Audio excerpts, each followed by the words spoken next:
ഒരു കാലത്ത് സ്ത്രീകൾ പ്രസവം എന്ന് പറയുന്നത് വളരെ കൂളാണ്. പണ്ടൊക്കെ തമാശയായിട്ട് ചിലർ പറയുന്നത് കേൾക്കാം. ആ സ്ത്രീ അവള് പ്രസവിച്ചിട്ട് പോയിരുന്ന് ആ 2 കിലോ അരി ഇടിച്ച് അവിടെ വെച്ചിട്ടുണ്ടെന്ന്. ഉം. അപ്പൊ ഇത്ര നിസ്സാരമായിട്ട് സ്ത്രീകൾ വളരെ എൻജോയ് ചെയ്തിരുന്നൊരു പ്രോസസ്സിനെ ഇവിടുത്തെ കുറേ ആശുപത്രികളും വന്ന്, ഇവിടുത്തെ കുറേ രക്ഷകർത്താക്കളെ ഇതിങ്ങനെ പ്രഷർ കയറ്റി വെച്ച്, അതോടുകൂടി ആദി കേറി പ്രഗ്നന്റ് ആയിക്കഴിഞ്ഞാൽ തന്നെ എനിക്കെന്തോ മാരക രോഗമാണെന്ന് ഒരു പെൺകുട്ടിയുടെ മനസ്സിലേക്ക് ഇട്ടുകൊടുത്ത്, ഇതിനെ ഇങ്ങനെ പേടിപ്പിച്ച് 9 മാസം ഇതിന് പ്രസവിക്കാനും പറ്റാതെ സിസേറിയനുമായി ആകെ കോംപ്ലിക്കേറ്റഡ് ആക്കി വെക്കും. ഏ, ഇത് പണ്ട് തൊട്ടേ നമ്മളിങ്ങനെ കൊച്ചു കാര്യങ്ങളിലൊക്കെ ഇത്രയും സുരക്ഷ കൊടുത്ത് വരുന്നുണ്ട്. ഇവിടെ ശിശുമരണ നിരക്ക് നാച്ചുറലി കുറവായിരുന്നു. പക്ഷേ അട്ടപ്പാടിയിൽ ഈ അടുത്ത കാലത്ത് വരെ ഇതൊക്കെ ഉണ്ടായിരുന്നു. അതെ. അപ്പൊ ഇതെടുത്ത് വെച്ചിട്ട് ആരും നോക്കാനും കാണാനും ഇല്ലാതെ എവിടെയോ കിടക്കുന്ന ഗ്രാമങ്ങളിൽ കിടക്കുന്ന എന്താണ് ഈ ലോകത്ത് നടക്കുന്ന മാറ്റങ്ങളൊന്നും പോലും തിരിച്ചറിഞ്ഞുകൂടാത്ത ജനതയെ അവരെ താഴെത്തട്ടിൽ നിന്ന് ഉയർത്തിക്കൊണ്ടുവരാൻ വേണ്ടിയിട്ടൊരു കാര്യം പറയുമ്പോൾ പരിഹാസം. ഉം. അവർ മാറി. അവരൊരുപാട് മാറി. ഇവിടെ നമ്മൾക്ക് കുറേ കാര്യങ്ങൾ നമ്മുടെ മനസ്സിൽ മലയാളി വിദേശത്ത് പോയിട്ടാണ് നമ്മൾ പലതും കാര്യങ്ങളും ചെയ്തത്. 1970, 80 ശേഷം നമ്മളുടെ മലയാളികളുടെ പണം മുഴുവൻ വിദേശത്തു നിന്നാണ് വന്നത്. ഇവിടെ ജോലി ചെയ്യാൻ മടി കാണിക്കുന്ന ഒരുത്തൻ, ആത്മാഭിമാനമുള്ള എല്ലാ ഒരുത്തനും വിദേശത്ത് പോയി അതേ ജോലി ചെയ്യുന്നതിന് തടസ്സമില്ലായിരുന്നു. കാര്യം എന്താ? അവൻ്റെ അഭിമാനം അവിടെ ക്ഷതം ഏൽക്കുന്നില്ല. ഉം. ഇവിടെ അവന് അഭിമാനം ക്ഷതമേൽക്കുന്നു എന്ന പ്രശ്നം. അവൻ അവിടെ നിന്ന് ഇങ്ങോട്ട് അയച്ച പൈസയിൽ കേരളത്തിൽ പല കാര്യങ്ങളും നടന്നു. വിദേശ പണം കൊണ്ട് രക്ഷപ്പെട്ട ഒരു സംസ്ഥാനം ഉം. നാളെ അവിടുന്ന് പണം വന്നില്ലെങ്കിൽ നമ്മൾ എന്തോ ചെയ്യും? ഇവിടെ എന്തോ ഉൽപ്പാദിപ്പിക്കുന്നത്? ഇവിടെ എന്തോ വരുമാനം? തമിഴ്നാടും കർണാടകവും ഒക്കെ അവൻ്റെ അതിർത്തി അങ്ങോട്ട് അടച്ചു കഴിഞ്ഞാൽ മലയാളിയുടെ മറ്റേ വായിൽ മണ്ണിട്ട് മൂടേണ്ട അവസ്ഥ വരത്തില്ലേ? ഉം. ഇവിടെ നമുക്ക് കഴിക്കാനുള്ള ഭക്ഷണം എല്ലാ സാധനങ്ങളും ഇത് എവിടുന്നാണ് വരുന്നത്? അവിടെ കിടന്നൊരു തമിഴൻ കഷ്ടപ്പെട്ടുണ്ടാക്കുന്ന സാധനങ്ങൾ, പഞ്ചാബിൽ നിന്ന് കഷ്ടപ്പെട്ടുണ്ടാക്കുന്ന സാധനങ്ങൾ, ആന്ധ്രയിൽ നിന്ന് ഒരു പാവം പിടിച്ചവൻ കൃഷി. ഇവിടെ കമ്മ്യൂണിസ്റ്റുകാർ പറഞ്ഞു കിടക്കുന്നത് നമ്മൾ കൊയ്യും വയലെല്ലാം നമ്മുടേതാകും പൈങ്കിളി എന്നാണ്. എന്നിട്ട് ചെയ്ത പണി എന്തുവാ? ആ ടാറ്റയ്ക്ക് വേണ്ടിയിട്ട് സിംഗൂരിലും നന്ദിഗ്രാമിലും എല്ലാം പോയിട്ട് പാവങ്ങളുടെ കൃഷിഭൂമി മൊത്തം പിടിച്ചെടുത്ത് മുതലാളിമാർക്ക് കൊടുക്കാൻ ശ്രമിച്ചു. എന്നിട്ട് നിങ്ങളെ എതിർത്തവരെല്ലാം വെടിവെച്ച് അങ്ങ് കൊന്നു. ഉം. ഒരു സമയത്ത് ചെയ്തത് ഈ വയലെല്ലാം പിടിച്ചെടുത്ത് കർഷകർക്ക് കൊടുത്തു. പിന്നീട് കർഷകർ കഴിഞ്ഞ് വയലെല്ലാം പിടിച്ചെടുത്ത് മുതലാളിക്ക് കൊടുത്തു. എതിർത്തവനെ എല്ലാം വെടിവെച്ച് വന്നു. എന്നിട്ട് കമ്മ്യൂണിസ്റ്റ് വന്നു. ഇനി കേരളത്തിൽ സർവ്വരാജ്യ തൊഴിലാളികളെ സംഘടിക്കുവിൻ. എന്നിട്ട് ഇവിടെ എവിടാ തൊഴിലാളി?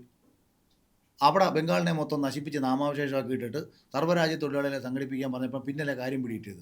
ഈ ബംഗാളിലുള്ള തൊഴിലാളികളെല്ലാം ഇങ്ങോട്ട് വരുമായിരുന്നു. കാരണം അവിടെ മൊത്തം നശിപ്പിച്ച്. ഉം. അപ്പോൾ അവരെ എല്ലാം കൊണ്ടുവന്ന് ഇവിടെ പണിയെടുപ്പിച്ച്. എന്നിട്ട് എന്നിട്ട് പിന്നെ അവസാനം തൊഴിലാളികളെ മൊത്തം ഇവിടുന്ന് ഇല്ലാതാക്കി. കൃഷി മൊത്തം ഇവിടുന്ന് ഇല്ലാതാക്കി. ഇവിടെ അങ്ങ് ഒരു പുല്ലും ഇല്ലാത്തൊരവസ്ഥയായി. പിന്നെ ഇവരെന്തുവാണ്? എന്തിന് വേണ്ടിയിട്ടാണ് ഇവർക്കൊക്കെ നമ്മൾ വോട്ട് ചെയ്യേണ്ടത്? ഇവിടുത്തെ ചെറുപ്പക്കാർ. ഇവർക്ക് വേണ്ടിയിട്ട് ഇവരെന്ത് കൊണ്ടുവന്നത്? നമ്മൾ എന്തിനാണ്? ഞാനിപ്പോൾ കഴിഞ്ഞ അങ്ങേ വർഷം ജർമ്മനിയിൽ അവിടെ കുട്ടികളുടെ അതിഥിയായിട്ട് വിളിച്ച് ഞാൻ പോയിട്ടുണ്ട്. പല വിദേശ രാജ്യങ്ങളിലും പോയിട്ടുണ്ട്. ഇന്ന് യൂറോപ്പിലും ഓസ്ട്രേലിയയിലും ന്യൂസിലാൻഡിലും അല്ലെങ്കിൽ UK-യിലും ഒക്കെ ആയിട്ട് മലയാളികളുടെ ഘോഷയാത്രയാണ്. ഇവിടുന്ന് അങ്ങോട്ടൊരു ഒഴുക്കാണ്. ഉം. അതേസമയം ആര് ചോദിച്ചാലും കേരളം സ്വർഗ്ഗമാണ്, ഞങ്ങളിവിടെ മലമറിക്കുകയാണ് എന്ന് പറഞ്ഞ് ഇവിടെ ഒരു സ്ഥലത്ത് അടിക്കുന്നു. എടാ, സ്വർഗ്ഗത്തുനിന്ന് ആരെങ്കിലും വേറൊരിടത്തോട്ട് പോകുമോ? ഞങ്ങൾ ഇങ്ങോട്ട് വരുന്നില്ലെന്നാണ് ഈ പിള്ളേർ ചോദിച്ചാൽ പറയുന്നത്. ഉം. ഇവിടെ മുഖ്യമന്ത്രിയോട് പോയി ചോദിച്ചാൽ പറയും അമേരിക്കയിൽ നിന്ന് ഇന്നലെയും ഒരു കോള് വന്നു. ഈ പ്രസിഡന്റ് പറഞ്ഞത് ഒരാഴ്ചയെങ്കിലും ഇവിടുന്ന് ആരെങ്കിലും വന്ന് ഒന്ന് പഠിപ്പിച്ചു തരാമോ വികസനം എന്താണെന്നാണ് ഇപ്പോൾ ന്യൂയോർക്കിൽ നിന്ന് ചോദിച്ചുകൊണ്ടിരിക്കുന്നതെന്നാണ് പറയുന്നത്. ഉം. കോവിഡ് വന്ന സമയത്ത് വാക്സിൻ ഇവിടെ പിണറായിയോട് ചോദിച്ചിട്ട് ഉണ്ടാക്കിയെന്നൊക്കെയാണ് പറയുന്നത്. പോലെ കള്ളത്തരവും. അപ്പൊ ഇത്രയും ഒബ്സർവ് ചെയ്യുന്ന ഒരാളായിട്ട് ഞാൻ ചോദിക്കുകയാണ്. ഇപ്പൊ 2026 നിൽക്കുമ്പം ഇപ്പോഴത്തെ രാഷ്ട്രീയത്തില് അല്ലെങ്കിൽ ഇപ്പൊ നമ്മുടെ കേരളത്തിലെ ഏത് മേഖല ഇപ്പോഴും വികസിച്ചിട്ടില്ല അല്ലെങ്കിൽ അങ്ങനെ തോന്നുന്നുണ്ടെങ്കിൽ തലച്ചോറ്.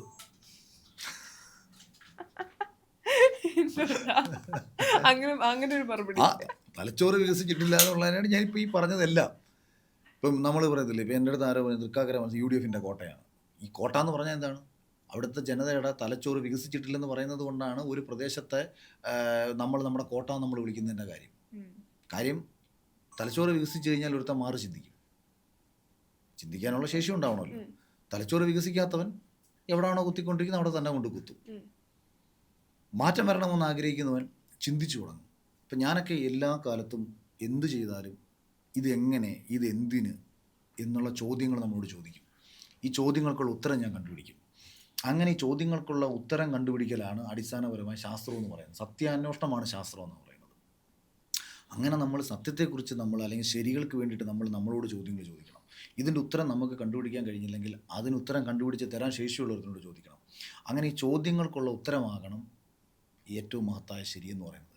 തൃക്കാക്കരയുടെ ജനങ്ങൾ ചിന്തിക്കേണ്ടത് അഖിൽമാരാർ കൊള്ളാമോ?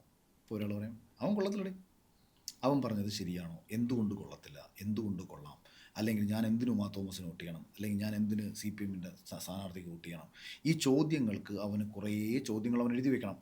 കഴിഞ്ഞ 4 വർഷമായിട്ട് എന്താണ് ഉമാ തോമസ് ചെയ്തത്, ഞാൻ എത്ര പ്രാവശ്യം ഉമാ തോമസിനെ കണ്ടിട്ടുണ്ട്, ഉമാ തോമസ് പുതിയതായിട്ട് കൊണ്ടുവന്ന എന്തെങ്കിലും പദ്ധതികൾ തൃക്കാക്കരയിലുണ്ടോ, ഉമാ തോമസിൻ്റെ അതിശക്തമായ ഇടപെടൽ നിയമസഭയിൽ എവിടെയെങ്കിലും നടന്നിട്ടുണ്ടോ, അല്ലെങ്കിൽ ഞാൻ എപ്പോഴെങ്കിലും ഉമാ തോമസിൻ്റെ ശക്തമായ ഒരു പ്രസംഗമോ ഒരു ഇടപെടലോ ഏതെങ്കിലും മേഖലയിൽ ഞാൻ കണ്ടിട്ടുണ്ടോ, അതല്ല സർക്കാരിനെതിരെ പിണറായി വിജയൻ ചെയ്യുന്ന തെറ്റുകൾക്കെതിരെ അതിശക്തമായി ഉമാ തോമസ് പ്രതികരിച്ചിട്ടുണ്ടോ, ഞാൻ എൻ്റെ നാട്ടിലൊരു ആവശ്യമായി ചെന്ന് കണ്ട സമയത്ത് എന്നോട് അവരുടെ സമീപനം കറക്റ്റായിരുന്നോ, എൻ്റെ പാർട്ടിയിലെ യൂത്ത് കോൺഗ്രസിലെയും KUCയിലെയും ഒക്കെ പ്രവർത്തകർക്ക് പലവിധ പ്രശ്നങ്ങൾ വന്ന സമയത്ത് ഒരു MLA എന്ന നിലയിൽ അവർ ഞങ്ങളുടെ കൂടെ നിന്നിരുന്നോ. ഇങ്ങനെ നിരവധി ചോദ്യങ്ങൾ ചോദിക്കുമ്പോൾ അവർക്ക് ഉത്തരം കിട്ടും. ഈ ഉത്തരമെല്ലാം ഉമാ തോമസിന് അനുകൂലമാണെങ്കിൽ ഉമാ തോമസ് ജയിക്കണം. കാരണം അവർ ഏറ്റവും മികച്ച MLA ആണ്. ഇതേ ചോദ്യത്തിനുള്ള ഉത്തരങ്ങൾ നേരെ വിരുദ്ധമായിട്ടാണ് വരുന്നതെന്നുണ്ടെന്നുണ്ടെങ്കിൽ അവർ പരാജയപ്പെട്ട MLA ആണ്. അപ്പോൾ മറ്റൊരാളെയാണ് നമ്മൾ കണ്ടെത്തണം. അത് ആരെ കണ്ടെത്തണം? ഈ എന്തിന് അഖിൽമാരാർ, എന്തിന് CPM-ൻ്റെ ആൾ? ഇപ്പം കഴിഞ്ഞ ഇത്രയും 10 വർഷമായിട്ട് ഇടതുപക്ഷം ഭരിക്കുന്നു. തൃക്കാക്കരയ്ക്ക് ഇടതുപക്ഷത്തിന് MLA ഇതുവരെ എന്തായാലും ഉണ്ടായിട്ടില്ല. അപ്പോൾ ഈ ചെയ്തുകൊണ്ടിരിക്കുന്ന സർക്കാരിനെ ഈ പിണറായി വിജയന് വേണ്ടി കൈവക്കാൻ വേണ്ടിയിട്ടാണോ ഞാൻ ഒരാളെ തൃക്കാക്കരയിൽ നിന്ന് തിരഞ്ഞെടുത്ത് വിടേണ്ടത്?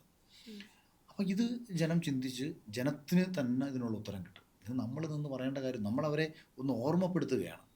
ഈ ഓർമ്മപ്പെടുത്തൽ മാത്രമേ എനിക്ക് ചെയ്യാൻ പറ്റൂ. നിങ്ങൾക്ക് എന്നെ സ്വീകരിക്കാം, എന്നെ തള്ളിക്കളയാം. അത് നിങ്ങൾക്ക് വേണ്ടിയിട്ടാണ്, എനിക്ക് വേണ്ടിയിട്ടല്ല. അഖിൽമാരാറിനെ എന്തിനാ ആളുകൾ വോട്ട് ചെയ്യണമെന്ന് ചോദിക്കുകയാണെങ്കിൽ അതാ ഞാൻ പറഞ്ഞത്. ഞാൻ ഈ പറഞ്ഞ ചോദ്യങ്ങൾക്കുള്ള ഉത്തരം കിട്ടാതെ വരുമ്പോൾ ഇനി ഇപ്പുറത്ത് ചോദിക്കുന്ന അഖിൽമാരാർ പറയുന്നു നിങ്ങളെ ഞാൻ പറഞ്ഞു പറ്റിക്കില്ല എന്നാണ് മാത്രമേ ഞാൻ പറഞ്ഞിട്ടുള്ളൂ. അപ്പോൾ നമ്മൾ കൊടുക്കുന്ന ഈ 20 ദിവസം കൊണ്ട് ജനം വിലയിരുത്തുന്ന ഒരു ഇമ്പാക്റ്റിൽ അഖിൽമാരാരെ അവർക്ക് വിലയിരുത്താം. 2 എന്നെ വിലയിരുത്തുന്നതിനെക്കാട്ടിയും കൂടുതലും ഇന്നലകളിൽ രാജ്യത്തിൽ ഇതെല്ലാം ചെയ്ത് സക്സസ് ആക്കിയിട്ടുള്ള BJP എന്ന് പറയുന്ന രാഷ്ട്രീയ പ്രസ്ഥാനത്തെ അവർക്ക് വിലയിരുത്താം. 2020 എന്ന് പറയുന്ന ഒരു രാഷ്ട്രീയ പാർട്ടി കിഴക്കമ്പലത്ത് ചെയ്ത് കാണിച്ചു കൊടുത്തിട്ടുള്ള ഡെവലപ്മെൻറ്റ്സ് എന്താണെന്നും തങ്ങൾക്ക് കിട്ടിയ അധികാരം അഴിമതിയില്ലാതെ ഏറ്റവും മനോഹരമായിട്ട് നാടിന് പ്രയോജനപ്പെടുന്ന രീതിയിൽ ചെയ്ത് കാണിച്ചു കൊടുത്ത ഒരു രാഷ്ട്രീയ പാർട്ടിയെ കൂടിയാണ് അഖിൽമാരാർ പ്രതിനിധാനം ചെയ്യുന്നത്. അഖിൽമാരാർ എന്ന് പറയുന്ന വ്യക്തിപരമായി കൊള്ളാവുന്നതുപോലെ തന്നെ അഖിൽമാരാർ റെപ്രസെൻറ്റ് ചെയ്യുന്ന 2020യും അഖിൽമാരാർ പ്രതിനിധാനം ചെയ്യുന്ന മുന്നണിയായ NDAയും ഈ നാടിന് വേണ്ടി എന്തൊക്കെയാണ് ചെയ്തത് എന്നും അവർക്ക് പഠിക്കണം. അത് പഠിച്ചതിന് ശേഷമാണ് അവർ കൃത്യമായ ഒരു ഉത്തരത്തിലേക്ക് എത്തേണ്ടത്. 2026 നോക്കുമ്പോൾ NDAയുടെ ഒരു സീറ്റ് പ്രഡിക്ഷൻ എങ്ങനെയായിരിക്കും എന്നാണ് അഖിൽ ചേട്ടൻ തോന്നുന്നത്? അല്ല, പ്രഡിക്ഷനൊന്നും ഞാൻ നടത്തുന്നില്ലെന്നേ. പ്രഡിക്ഷൻ അല്ല, പക്ഷേ NDAക്ക് ഭയങ്കരമായ ഒരു മുന്നേറ്റം ഉണ്ടാവും ഇത്തവണ. ഒന്ന്, NDA മുന്നോട്ട് വയ്ക്കുന്ന പ്രകടന പത്രിക അല്ലെങ്കിൽ അവർ പറയുന്ന കാര്യങ്ങളൊക്കെ തന്നെ ജനത്തിന് കുറച്ചും കൂടെ സ്വീകാര്യമായിട്ടുള്ളതായിരിക്കും. പിന്നെ കഴിഞ്ഞ 13 വർഷക്കാലമായിട്ട് രാജ്യം ഭരിക്കുന്ന നരേന്ദ്രമോദിയുടെ വികസന പ്രവർത്തനങ്ങളൊക്കെ തന്നെ ഇവിടെ ചർച്ചയാകേണ്ടതാണ്, അല്ലെങ്കിൽ അതിന് തീരുമാനം എടുക്കേണ്ടതാണ്.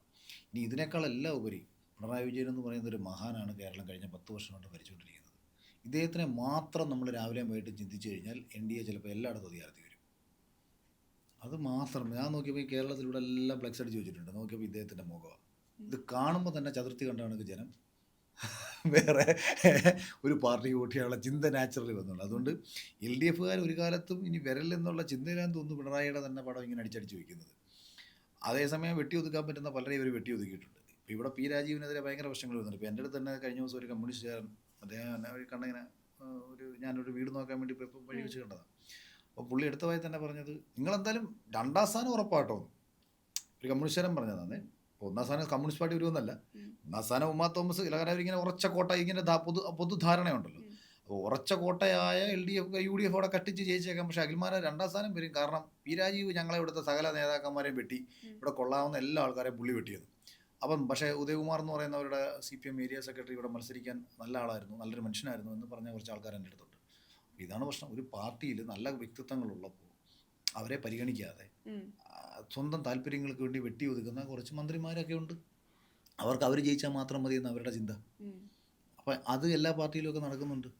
നമ്മളെ സംബന്ധിച്ച് നമ്മൾ നോക്കുന്നത് ആദ്യം ജയിക്കുക, ജയിച്ചു വന്നതിന് ശേഷം അധികാരത്തിലെത്താനുള്ളൊരു സാഹചര്യത്തെ ഒരുക്കിയെടുക്കുക എന്നുള്ളതാണ്.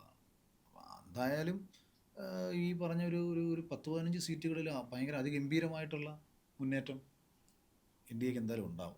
പിന്നെ ഇപ്പം ഞാനിപ്പോൾ ഒറ്റയടിക്ക് ഇതങ്ങ് മാറുമെന്ന് പറയുന്നൊരു വിഡ്ഢിയൊന്നും അല്ല ഞാൻ. മാറ്റം ചിലപ്പം പതിയെ പതിയെ മാറത്തുള്ളൂ. ജനം ചിലപ്പോൾ ചില കാര്യങ്ങൾ ചിന്തിച്ചു വരാൻ കുറച്ചുകൂടെ സമയമെടുക്കും. ഇപ്പം മാറിയിട്ടുണ്ടല്ലോ, ഒരുപാട് മാറിയിട്ടുണ്ടല്ലോ. ഇപ്പം തിരുവനന്തപുരം നഗരസഭ BJP ഭരിക്കുമെന്ന് ആരെങ്കിലും വിചാരിച്ചു? തൃപ്പൂണിത്തറ നഗരസഭ BJP പിടിച്ചുവെന്ന് ആരും വിചാരിച്ചു? ഇങ്ങനെ പല സ്ഥലങ്ങളിലും വലിയ മാറ്റങ്ങൾ ഉണ്ടായില്ലേ. 10,000 വോട്ടും 5,000 വോട്ടും ഒക്കെ കടന്ന മണ്ഡലങ്ങളിൽ നിന്ന് ഇന്ന് 30,000 40,000 വോട്ടുകളവിടെ വർദ്ധിച്ചില്ലേ. ഈ വോട്ടുകൾ വർദ്ധിക്കുന്നത് ജനം ഈ പാർട്ടിക്കൊപ്പം ഇങ്ങനെ ചേർന്ന് വന്നുകൊണ്ടേ ഇരിക്കുകയല്ലേ. പിന്നെ ചില സ്ഥലങ്ങളിൽ എന്താ കുഴപ്പമെന്ന് വെച്ചാൽ ചിലപ്പം ചില സ്ഥാനാർത്ഥികൾ ജയിക്കത്തില്ലെന്നൊരു തോന്നൽ ഇവരുടെ മനസ്സിലേക്ക് അങ്ങ് എത്തുമ്പോൾ മറ്റേവൻ ഈ ഇപ്പുറത്തല്ല അവൻ ഒരു കാലത്തും ജയിക്കല്ലേ എന്ന് കരുതിയിട്ട് ചില ജനങ്ങളൊക്കെ അങ്ങ് കൊണ്ട് മാറിയൊക്കെ ചെയ്യും. അങ്ങനെയൊക്കെയാണ് വരുന്നത്. പക്ഷേ ഇത്തവണ ഒരു മുന്നണിയായിട്ട് NDA ഇറങ്ങുന്നതിന് കൃത്യമായ പ്ലാനുണ്ട്. പ്ലാൻ മനോഹരമായി ഭരിച്ചാൽ അതിന് വലിയ മാറ്റം ഉണ്ടാകും. ഇപ്പം ആളുകൾ രാഷ്ട്രീയത്തിനെ മാറി ചിന്തിച്ചു തുടങ്ങി. ഇപ്പം ഇത്രയും ഒബ്സർവ് ചെയ്യുന്നതുകൊണ്ട് ചോദിക്കുകയാണ്, ഇനി കേരളം ഭരിക്കാൻ UDF ആയിരിക്കും LDF ആയിരിക്കും? അല്ല, ഇവരാരും ഭരിക്കാതിരിക്കട്ടെ എന്നല്ലേ എനിക്ക് പറയാൻ പറ്റൂ. NDA ഭരിക്കട്ടെ എന്ന് ഞാൻ പറയും. UDFൻ്റെ ഒരു കുഴപ്പമൊന്നും ഞാൻ പറഞ്ഞില്ലേ, UDF നിലനിൽപ്പിന് വേണ്ടിയിട്ട് ഭരിക്കാൻ കയറുകയാണ്, അല്ലാതെ ഈ നാടിന് നല്ലത് ചെയ്യാൻ വേണ്ടിയിട്ട് കയറുകയൊന്നുമല്ല. അവരുടെ ഒരു നിലനിൽപ്പാണ് അധികാരത്തിലേക്ക് തിരിച്ചെത്തുക എന്നുള്ളത്. ഒരു പക്ഷേ അവർ അധികാരത്തിലെത്തിയില്ല എന്നുണ്ടെങ്കിൽ ആ പ്രസ്ഥാനം അടപടലം നശിച്ചില്ലാതായി പോകും. അതുകൊണ്ട് ഒരാൾ നിലനിൽപ്പിന് വേണ്ടി കയറുന്നു, ഒരാൾ നാട് കട്ടുപിടിക്കാൻ വേണ്ടി കയറുന്നു. നമ്മളെ സംബന്ധിച്ച് നമ്മൾ ഇന്ത്യ ഒട്ടാകെ നടപ്പിലാക്കിക്കൊണ്ടിരിക്കുന്ന പുതിയ ആശയങ്ങൾ കേരളത്തിൽ നടപ്പിലാക്കി കേന്ദ്രത്തിൻ്റെ പദ്ധതികളെ ഏറ്റവും ഫലപ്രദമായ രീതിയിൽ നടപ്പിലാക്കാൻ പറ്റുന്ന ഒരു സംസ്ഥാനമാക്കി കേരളത്തെ മാറ്റാനും കേരളത്തിൻ്റെ സാധ്യതകളെ ലോകത്തിൻ്റെ മുന്നിലേക്ക് എത്തിക്കാനും വിഷണറി ആയിട്ടുള്ള ആൾക്കാരാണ് വേണ്ടത്, അല്ലാതെ ഈ പുറകോട്ടടിക്കുന്ന ആൾക്കാരല്ല വേണ്ടത്. പല ആശയങ്ങളും സംസാരിക്കുകയും ആശയങ്ങൾ മുറുകെ പിടിക്കുകയും നിലപാടുകൾ ഉറച്ചു നിൽക്കുന്ന ഒരു അഖിൽമാരാറെ ഞങ്ങളെല്ലാവരും കണ്ടിട്ടുണ്ട്. ഒരു രാഷ്ട്രീയക്കാരനായി വരുമ്പോഴും ആ നിലപാടിൽ ഉറച്ചു നിൽക്കുകയും പുതിയ മാറ്റങ്ങൾ അതിപ്പോൾ പറയാൻ ആഗ്രഹിക്കില്ലെങ്കിൽ ചെയ്തു കാണിക്കാൻ ആഗ്രഹിക്കുന്ന ഒരു രാഷ്ട്രീയക്കാരനായിട്ടാണ് എനിക്ക് തോന്നുന്നത്. അങ്ങനെ മനസ്സിൽ പദ്ധതികൾ ഉണ്ടാവും. തൃക്കാക്കരയിൽ ജയിക്കട്ടെ, പദ്ധതികളൊക്കെ നടപ്പിലാക്കാൻ സാധിക്കട്ടെ എന്ന് ആത്മാർത്ഥമായിട്ട് വിഷയമാണ്.